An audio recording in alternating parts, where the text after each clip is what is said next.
యెహోవా యందు భయభక్తులు కలిగి ఉండుటయే జ్ఞానమునకు మూలము. పరిశుద్ధ దేవుని గూర్చిన తెలివియే వివేచనకు ఆధారము అని సామెతలు 9వ అధ్యాయము 10వ వచనం ద్వారా దేవుడు మనతో మాట్లాడుతున్నాడు.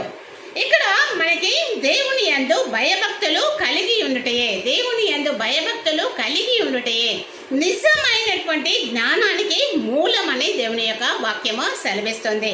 అదేవిధంగా మనము పరిశుద్ధ దేవుని గురించి తెలుసుకొనుటయే వివేచనకు ఆధారమని దేవుని యొక్క వాక్యము సెలవిస్తుంది.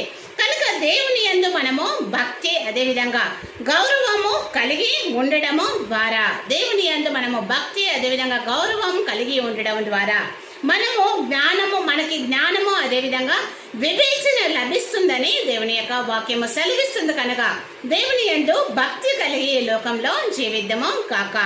ఆమేన్.